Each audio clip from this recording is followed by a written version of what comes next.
जय हिंद दोस्तों, मैं हूं अनूप और आप सब लोग देख रहे हैं ग्लोबल कॉन्फ्लिक्ट। तो दोस्तों, आज के डिफेंस अपडेट के वीडियो में जिन महत्वपूर्ण खबरों के बारे में मैं आपको बताऊंगा, उनमें कोरिया द्वारा एक्सपोर्ट किए जाने वाले फाइटर एयरक्राफ्ट से शुरू करके इटली का नया 105 millimetre fire support 8x8 armoured vehicle और यूएस की तरफ से खरीदे जाने वाले साप कंपनी का ship board air traffic radar से शुरू करके एयरबस कंपनी के द्वारा बनाया हुआ हेलीकॉप्टर ऑटो पायलट सिस्टम तक शामिल है। तो दोस्तों, डिटेल में जानने के लिए वीडियो के आखिर तक बने रहिए और चैनल को सब्सक्राइब और वीडियो को लाइक जरूर कीजिए। तो दोस्तों, कोरिया के घरेलू मीडिया के रिपोर्ट के मुताबिक कोरियन गवर्नमेंट और कोरिया के एरोस्पेस इंडस्ट्री द्वारा थाईलैंड को 2 additional T-50TH trainer aircraft supply किया जाएगा। दोस्तों, ये जो T-50 फाइटर एयरक्राफ्ट है, ये असल में कोरिया का घरेलू सुपरसोनिक एडवांस जेट ट्रेनर और लाइट कॉम्बैट एयरक्राफ्ट का ही एक वर्जन है। दोस्तों, इन एयरक्राफ्टों को कोरियाई एरोस्पेस इंडस्ट्री KAI और लॉकहीड मार्टिन के द्वारा बनाया गया है और इसे साउथ कोरिया का पहला सुपरसोनिक एयरक्राफ्ट और दुनिया का कुछ गिने चुने सुपरसोनिक ट्रेनर एयरक्राफ्टों में से एक माना जाता है। और T-50TH असल में T-50 गोल्डन ईगल के बेस पे ही थाईलैंड की आवश्यकताओं को देखते हुए मॉडिफाई किया हुआ एयरक्राफ्ट है। और थाईलैंड के पास फिलहाल ऐसा टोटल 12 एयरक्राफ्ट है, जिनमें से कोरिया के द्वारा पहला 4 एयरक्राफ्ट 2015 में सप्लाई किया गया था, जबकि बाकी के 8 एयरक्राफ्ट 2017 में सप्लाई किया गया था। पिछले साल मतलब 2020 में थाईलैंड के द्वारा ऐसे 2 और एडिशनल फाइटर एयरक्राफ्टों को परचेस करने का इरादा तो जताया गया था, लेकिन महामारी के वजह से और बजट शॉर्ट होने की वजह से थाईलैंड इस प्रस्ताव को आगे नहीं बढ़ाया। पर पिछले साल से ही कोरिया के तरफ से थाईलैंड से ये डील हासिल करने का प्रयास किया जा रहा था और अब कोरिया द्वारा ये जानकारी दिया गया है कि कोरिया और थाईलैंड के बीच में 2 एयरक्राफ्टों को लेके एग्रीमेंट हो चुका है और आने वाले समय में कोरिया के द्वारा इन एयरक्राफ्टों को सप्लाई किया जाएगा। दोस्तों, T-50 गोल्डन ईगल एयरक्राफ्टों को अगर देखा जाए तो ये 2002 में पहला उड़ान भरा, जबकि 2005 में इसे कोरियाई एयरफोर्स में शामिल किया गया है। और बाकी ट्रेनर एयरक्राफ्टों के जैसे ये भी 2 क्रू वाला एयरक्राफ्ट है, जिसका लंबाई 13 मीटर से थोड़ा अधिक और विंग स्पैन करीबन 9.25 मीटर है, जबकि इसका हाइट 5 मीटर से थोड़ा कम और वजन 6470 किलोग्राम है। एयरक्राफ्ट का maximum take off weight 12300 kilogram है और इसमें एक general electric F404 after burning turbofan का इस्तेमाल किया गया है। दोस्तों, ये एयरक्राफ्ट मैक्सिमम माक 1.5 के रफ्तार से ट्रैवल कर सकता है और इसका रेंज 1851 किलोमीटर है, जबकि एयरक्राफ्ट में हथियार के रूप में 20 मिलीमीटर के जनरल डायनामिक A50 3 बैरल वाला रोटेटरी कैनन का इस्तेमाल किया गया है, जबकि इसके अलावा इसमें 7 हार्ड पॉइंट है, जिनमें से 4 हार्ड पॉइंट अंडर विंग और 2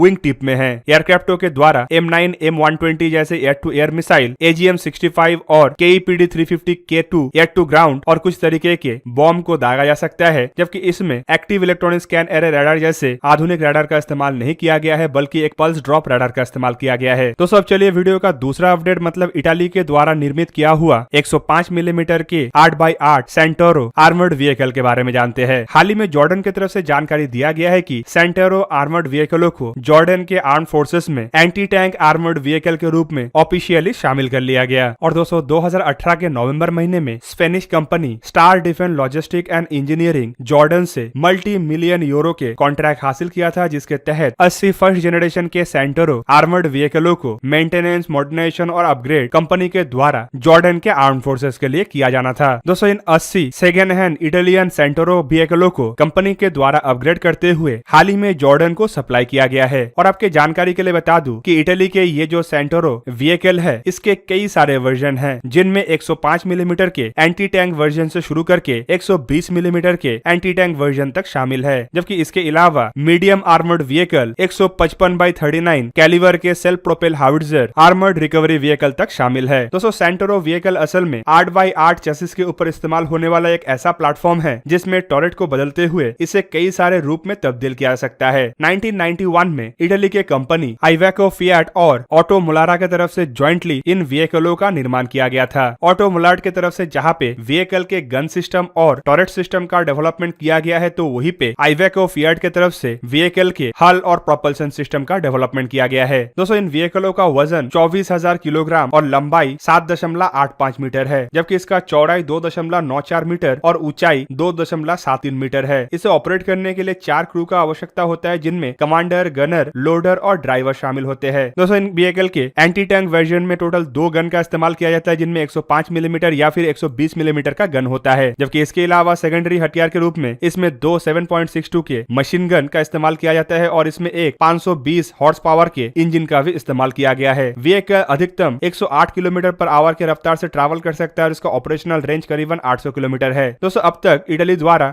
490 से भी अधिक ऐसे व्हीकलों का निर्माण किया जा चुका है, जिन्हें इटली, जॉर्डन, ओमान और स्पेन के अलावा अमेरिका के द्वारा लिमिटेड संख्या में इस्तेमाल किया जाता है। दोस्तों अब चलिए वीडियो का तीसरा अपडेट जानते हैं। और दोस्तों ये अपडेट है तजाकिस्तान और रशिया के बीच में हाल ही में हुए एक एग्रीमेंट को लेके, जिसमें दोनों देश एयर डिफेंस सिस्टमों को यूनिफाइड करेगा। दोस्तों इस एग्रीमेंट के ऊपर हस्ताक्षर दुशानबे में आयोजित council of defence ministry of collective security treaty organisation के मीटिंग के दरमियान हुआ, जहां पे तजाकिस्तान के डिफेंस मिनिस्टर शराले मिर्जो और रशिया के डिफेंस मिनिस्टर शर्गे शोइगु के बीच में ये एग्रीमेंट के ऊपर हस्ताक्षर हुआ। दोस्तों इस तरीके के एयर डिफेंस सिस्टमों के यूनिफिकेशन को लेके कई बार पहले भी चर्चा हो चुका है, लेकिन सबसे पहले ये चर्चा 1995 में सोवियत यूनियन टूटने के बाद इससे अलग होकर बने हुए देशों के बीच में हुआ था। तब सोवियत यूनियन की तरफ से इस प्रस्ताव को रखा गया था कि सोवियत यूनियन के कॉमनवेल्थ इंडिपेंडेंट कंट्रियों के बीच में एयर डिफेंस को यूनिफाइड किया जाएगा। दोस्तों इन देशों में रशिया के अलावा Armenia, Belarus, Kazakhstan, Kyrgyzstan, Tajikistan और उज्बेकिस्तान जैसे देश शामिल थे। दोस्तों अब जो यूनिफिकेशन हो रहा है, इसमें 20 aviation unit, 50 unit anti aircraft missile और रेडियो टेक्निकल ट्रूप्स के 10 यूनिट एयर डिफेंस ब्रिगेड के एकत्रित होगा, जबकि इसके अलावा कुछ इलेक्ट्रॉनिक वॉरफेयर सिस्टम के एलिमेंट भी इसमें शामिल रहेगा। दोस्तों चलिए अब वीडियो का चौथा अपडेट मतलब यूएस नेवी के ship board air traffic radar के बारे में जानते हैं। तो दोस्तों हाल ही में यूएस नेवी के तरफ से स्वीडिश कंपनी साफ को AN/SPN 50V1 ship board air traffic radar का ऑर्डर दिया गया। और दोस्तों इस ऑर्डर में 3 ship board air traffic radar के अलावा एक इंस्टॉलेशन और चेकआउट किट भी शामिल है, और माना जा रहा है कि ये जो ऑर्डर है इसे दिसंबर 2022 तक संपूर्ण कर लिया जाएगा। दोस्तों बेसिकली एयर ट्रैफिक रडार एक ऐसा रडार होता है जिसका इस्तेमाल करते हुए एयरक्राफ्टों के दिशा और पोजीशन को निर्धारित किया जाता है। खास करके ऐसे रडार जब ग्राउंड में इंस्टॉल किया जाता है तो एयरक्राफ्टों के आवाजाही के ऊपर ये रडार नजर रखता है और साथ में एयरक्राफ्टों के निर्धारित पाथ को भी डिटेक्ट करता है। वहीं पे यूएस द्वारा इन रडारों के जो शिप बॉर्न वर्जनों को खरीदा जा रहा है, वो संभावित समुद्र के ऊपर एयरक्राफ्ट कैरियर या अन्य जहाजों से ऑपरेट करने वाले एयरक्राफ्टों के ट्रैफिक को ही कंट्रोल करेगा। अभी तक ये बताना संभव नहीं हो पाया है कि इन रडारों को अमेरिका द्वारा कौन से जहाज में लगाया जाएगा, पर अंदाजा लग रहा है कि संभावित अमेरिका अपने आने वाले फ्यूचर एयरक्राफ्ट कैरियर के ऊपर इसका इस्तेमाल कर सकता है। दोस्तों चलिए वीडियो का सबसे आखिरी अपडेट मतलब एयरबस कंपनी की तरफ से बनाए जाने वाले हेलीकॉप्टरों के ऑटो पायलट सिस्टम के बारे में जानते हैं। हाल ही में एयरबस कंपनी की तरफ से जानकारी दिया गया है कि कंपनी द्वारा हेलीकॉप्टर फ्लाइटेबल नामक एक प्रोजेक्ट, जिसे वर्टेक्स कोड नेम भी दिया गया है, उसके तहत हेलीकॉप्टरों के लिए ऑटोमेशन फीचर्स का डेवलपमेंट किया जा रहा है। दोस्तों इस विजन के तहत एयरबस कंपनी के द्वारा एक ऐसा सेंसर्स और algorithm based situational awareness system और ऑब्स्टिकल डिटेक्शन सिस्टम को डेवलप किया जाएगा, जो फ्लाई बाय वायर के द्वारा एनहांस करते हुए हेलीकॉप्टरों को ऑटो पायलट मोड में भी फ्लाई करने में मदद करेगा। और इसके लिए एयरबस कंपनी की तरफ से एडवांस ह्यूमन मशीन इंटरफेस का भी निर्माण किया जाएगा, जो एक टच स्क्रीन और हेड ऑन डिस्प्ले के द्वारा मॉनिटर भी किया जा सकेगा। दोस्तों इस तरीके के सिस्टम के बदौलत आने वाले समय में हेलीकॉप्टर किसी भी समय में किसी भी सिचुएशन में नेविगेशन और रूट प्रिपरेशन ऑटोमेटेड तरीके से कर सकेगा, जबकि ऑटोमेटिक तरीके से लैंडिंग और टेक ऑफ जैसे घटना को भी हेलीकॉप्टर आसानी से अंजाम दे सकेगा। Even pre determined flight path अगर इन सिस्टमों को बता दिया जाएगा तो ये सिस्टम एयरक्राफ्टों के जैसे हेलीकॉप्टरों को भी संतुलित तरीके से एक जगह से दूसरी जगह तक लेके जा सकेगा। दोस्तों एयरबस कंपनी का मानना यह भी है कि ऐसे सिस्टमों का डेवलपमेंट करते हुए फ्लाइट टेस्ट को भी 2023 तक एयरबस कंपनी के द्वारा संपूर्ण कर लिया जाएगा, और आने वाले समय में एयरबस अपने हर तरीके के हेलीकॉप्टरों में ऐसे सिस्टमों को इंस्टॉल कर सकता है। तो दोस्तों ये था आज का वीडियो। अगर आपको वीडियो अच्छा लगा तो इसे लाइक कीजिए और मेरे चैनल को सब्सक्राइब कीजिए और साथ में बना हुआ बेल आइकन को भी प्रेस कर दीजिए, ताकि आप मेरा वीडियो देख पाए सबसे पहले। जय हिंद।